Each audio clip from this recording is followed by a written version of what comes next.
আসসালামু আলাইকুম। আজকে আবার নতুন এক বিষয় নিয়ে আলোচনা করব। তার আগে তোমাদের আরবিতে বর্ণনা করার আগে তোমাদের আগে আমি বাংলায় কিছু ধারণা দিব, ঠিক আছে? আর আজকে যে বিষয়টা আমি আলোচনা করব সেটা তোমার যে কোনো একটা এক্সামে পাবে, যেমন তোমার ডাব্লিউবিএসএসসি অথবা ডাব্লিউবিএমএসসি, যে কোনো এক্সামে তুমি আরবিতে পাবে, ঠিক আছে? আরবি ব্যাকরণের যে দেখো তোমাদের দেখিয়ে দিই একটা, এই যে দেখো এখানে যেমন দেখতে পাবে অ্যারাবিক টেটে, এই যে দেখো গ্রামারে ছিল শাহি, মুতাল, মাহমুজ, মুজা, এই সমস্ত বিষয় ছিল, ঠিক আছে? এগুলো নিয়ে আজকে আমি আলোচনা করব। তোমার পরীক্ষার পাশাপাশি তোমার একটা আরবি ব্যাকরণের ধারণাও পাবে, তার সঙ্গে তোমার পরীক্ষারও এটা প্রস্তুতি হয়ে যাবে, ঠিক আছে? তো আমি আলোচনা শুরু করি। শাহি এবং মুতাল নিয়ে আলোচনা করার আগে আমি বাংলায় কিছু ধারণা দিয়ে দিই। আমরা বাংলাতে দেখো আমরা স্বরবর্ণ এবং ব্যঞ্জন বর্ণর ব্যাপারে শুনেছি। এই যে স্বরবর্ণ, স্বরবর্ণ এবং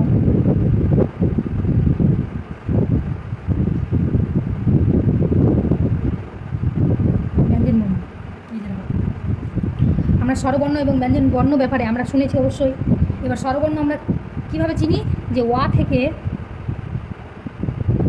আউ পর্যন্ত যেগুলো আসছে সেগুলোই আমাদের তাহলে স্বরবর্ণ, তাই তো? এবার ব্যঞ্জন বর্ণতে কী আছে আমাদের? ক, খ, এরকম করে যেতে যেতে তোমার চন্দ্রবিন্দুর কাছে তোমার যেখানে থেমে যায় সেটি বর্ণটি হয়ে যাচ্ছে তোমার ব্যঞ্জন বর্ণ, আর এগুলো ওয়া থেকে আউ পর্যন্ত হয়ে যাচ্ছে স্বরবর্ণ। এবার আমি বাংলার এটি কেন বলছি? কারণ আমি আরবিতে ধারণাটা নিয়ে আসার আগে বাংলার আগে বলে দিলাম, ঠিক আছে? এবার আমরা যেটা বিষয় নিয়ে আলোচনা করব সেটা স্বরবর্ণটার জায়গায় তোমার আরবিতে কি হয়ে যাবে? মুতাল, মুতাল, ঠিক আছে? আর ব্যঞ্জন বর্ণর জায়গায় তোমার আরবিতে কি হয়ে যাবে? শাহি,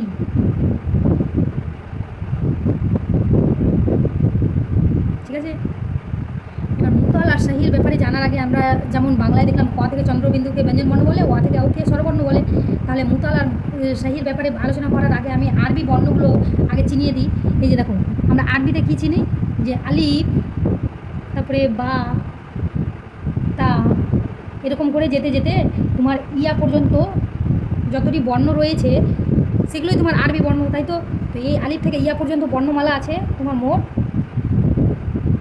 28টি, ঠিক আছে? মোট রয়েছে 28টি। এবার দেখো মোট 28টি যে আলিফ থেকে ইয়া পর্যন্ত বর্ণটি রয়েছে, সেখান থেকে আলিফ,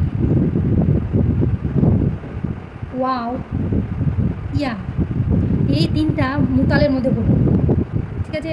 আর শাহির মধ্যে কি পড়বে তাহলে? এই যে 28টি বর্ণমালার মধ্যে আলিফ, ওয়াও, ইয়াকে বাদ দিয়ে যতটুকু তোমার বর্ণ পড়ে থাকছে, বুঝতে পারছো? তাহলে এই যে মোট 28টি রয়েছে, এর মধ্যে আলিফ, ওয়াও, ইয়া তোমার মুতালে পড়ে গেল, তাহলে বাদ বাকি কতটি থাকছে? 25টা যেটি বর্ণ এবার পড়ে থাকবে, বা, তা, সা, এরকম করে করে যেটি আলিফ, ওয়াও, ইয়া বাদ দিয়ে যেটুকু আসছে 25টা বর্ণ, ওগুলো হয়ে যাচ্ছে তাহলে শাহির মধ্যে। এই যে দেখো বাকিটি, ঠিক আছে? বাকিটি যেমন দেখো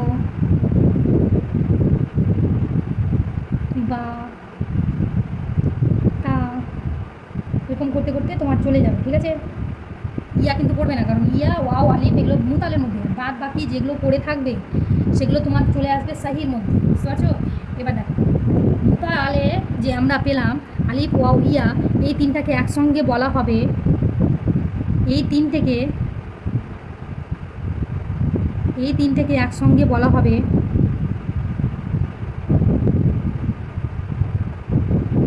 হুরুফে ইল্লাত, ঠিক আছে?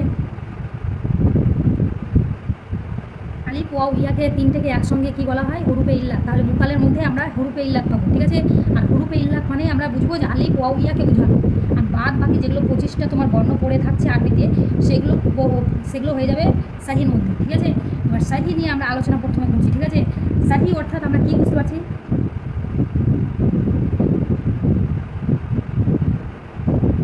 শাহি নিয়ে আমরা আজকে আলোচনা করছি।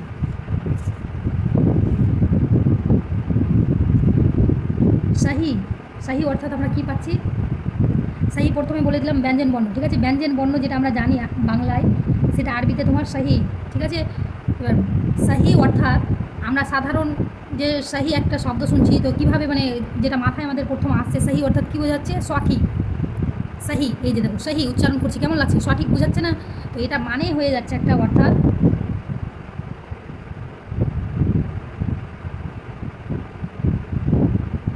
সঠিক বা বিশুদ্ধ।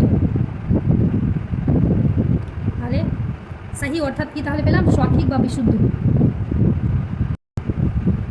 এবার দেখো সাহি ব্যাপারে সংজ্ঞা দেওয়ার আগে আমি একটা শব্দ লিখছি, দেখো। নাছাড়া অর্থাৎ সে সাহায্য করলো।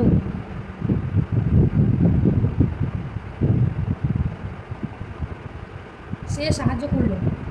এই যে দেখো আমি সাহির মধ্যে কোনগুলো ফেললাম, যে আলিফ ওয়াও ইয়া বাদ দিয়ে যেগুলো পড়ে থাকছে সেগুলো সাহি। এবার দেখো নাসারা শব্দে তুমি কি আলিফ ওয়াও ইয়া দেখতে পাচ্ছ? হুরুফে ইল্লাত নেই, হুরুফে ইল্লাত বিশিষ্ট তিনটের মধ্যে যে কোনো একটা নেই, তাই তো? কোনোটাই নেই। তাহলে এটা তাহলে সাহির মধ্যেই আমরা সঠিক লিখছি তাহলে, হ্যাঁ সাহির মধ্যেই তাহলে নাসারা আসছে। নাসারা মানে সে সাহায্য করলো। এই যে দেখো এই বর্ণটাতে দেখো আমরা তাহলে কি পেলাম? সাহি শব্দ পেলাম, সাহি বর্ণগুলো পেলাম। সাহির মধ্যে যেগুলো আসছে 25টা, ওটি এর মধ্যে দেখো নুন সদ র এ সমস্ত তোমার সাহির মধ্যেই আসছে। তাহলে আমরা এটা সংজ্ঞা আকারে কী বলবো? যে শব্দে রূপে সাহি বা ব্যঞ্জন বর্ণ থাকে, ব্যঞ্জন বর্ণ প্রথমেই বললাম যে ব্যঞ্জন বর্ণটাকেই তোমার সাহি বলাচ্ছে, ঠিক আছে? ওই জন্য দেখো যে শব্দে রূপে সাহি বা ব্যঞ্জন বর্ণ থাকে তাকে তোমার সাহি বলা হয়। এবার উদাহরণস্বরূপ তুমি নাসারাও দিতে পারো। এই যে দেখো কালামুন দিতে পারো। কালামুন মানে কি? একটি কলম, ঠিক আছে? এক বছর মিটার কালামুন একটি কলম। তুমি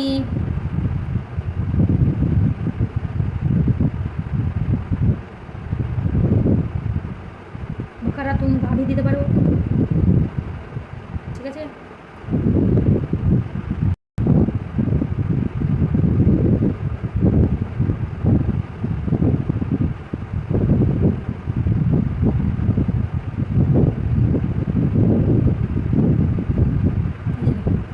মোয়াল্লেমুন একজন শিক্ষক দিতে পারো। এগুলো সবকটার মধ্যেই দেখো তোমার হুরুফে ইল্লাত কিন্তু নেই। হুরুফে ইল্লাত বলতে আমরা কী বুঝালাম? আলিফ ওয়াও ইয়া। তাহলে হুরুফে ইল্লাত বিশিষ্ট কোনো বর্ণ দেখতে পাচ্ছ কি এটির মধ্যে? কোনোটাতেই নেই। তাহলে এটি আমাদের সবটি তাহলে সাহির মধ্যেই আসছে, ঠিক আছে? তাহলে আমরা এটাকে সংজ্ঞা আকারে কী লিখবো? যে শব্দে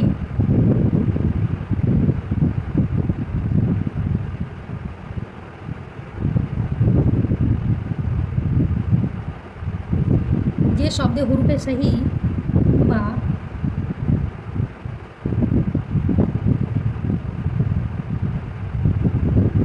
যে শব্দে হুরুফে সাহি, যে শব্দে বলতে কি এই সমস্ত শব্দগুলোতে, যে শব্দে হুরুফে সাহি বা ব্যঞ্জন বর্ণ থাকে তাকে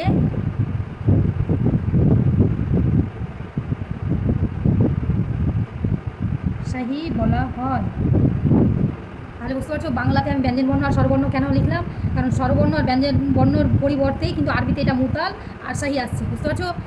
এবার আমরা সেখানে বাংলায় দেখি ওয়া আউ নিয়ে ক খ চন্দ্রবিন্দু এই সমস্ত বর্ণ নিয়ে দেখি, কিন্তু আরবিতে আমাদের এগুলো কিসের উপরে হবে? আলিফ থেকে ইয়া পর্যন্ত যে 28টি বর্ণ রয়েছে আমাদের, সেটির ওপর ভিত্তি করে আমাদের তাহলে এই স্বরবর্ণ আর ব্যঞ্জন বর্ণ আসছে, ঠিক আছে? সেটাকে আমরা আরবিতে মুতাল এবং সাহি বলছি, ঠিক আছে? এবার দেখো আমি সাহি ব্যাপারে কী বললাম তাহলে? সংজ্ঞা দিলাম যে শব্দে রূপে সাহি বা ব্যঞ্জন বর্ণ থাকে তাকে সাহি বলা হয়। যেগুলো আমাদের আলিফ ওয়াও ইয়া বাদ দিয়ে যেগুলো বর্ণ চলে আসবে সেগুলো আমাদের হয়ে যাবে সাহির মধ্যে, ঠিক আছে? এবার আমি সাহি নিয়ে আলোচনা করলাম, এরপরে ক্লাসে আমি মুতাল নিয়ে আলোচনা করব, ঠিক আছে? এখানেই আমি শেষ করছি ক্লাসটা। আসসালামু আলাইকুম।